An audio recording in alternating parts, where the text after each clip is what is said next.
And the story gets stranger from there, because while we discuss the branch of the Rifleman II, we have to discuss something else to come out of the Ameris Civil War. Yes, there's another and far rarer variant design, inspired by but completely separate from the Rifleman 1 and 2 series mech designs.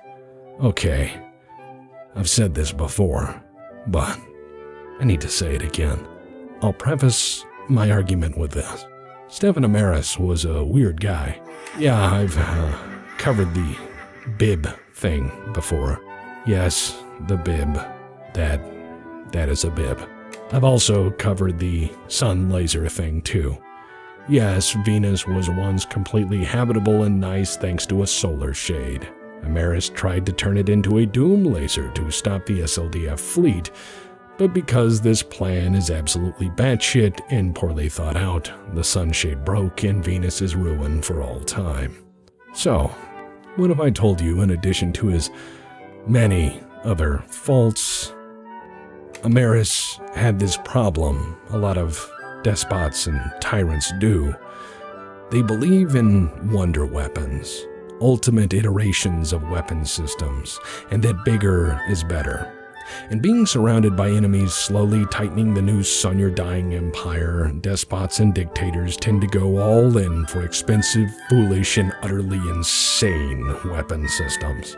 It is from this place of poor engineering knowledge and wanting bigger rather than better weapon systems that you get some of the oddest weapons of history. It is from this place where you get such things as the completely useless Matar, appropriately dubbed Ameris' Folly, a rarely, if ever, mobile weapon system that struggles with virtually any task put before it, which was then later copied into the absolute personification of please hit me with artillery because I don't move too good and I'm visible from orbit mech that was the Stone Rhino. I'm sorry. I meant to say the mech which is the personification of compensation for personal inadequacy that is the Stone Rhino. Pardon, my notes had that in the margins. So, Ameris believed in ultimate weapons that were dangerously impractical, wasteful, and above all imaginative in the way a child's mind is. Except, as with all madmen, sometimes through sheer luck or encouraging genius on the part of the designer, they get something right. The Rifleman III was one of those things. The Rifleman III was a beast, a monster, a titan of the battlefield with a very specific mission profile: ambush. And where many clamor for the ballistic excess of the Annihilator and worship it in cult-like adoration, few know of the mayhem of the Rifleman III. Let me put it to you this way. Once 90 tons has 4 Gauss rifles, a fully active null signature stealth system, and was designed to surprise, ambush, and then destroy any assaulting force.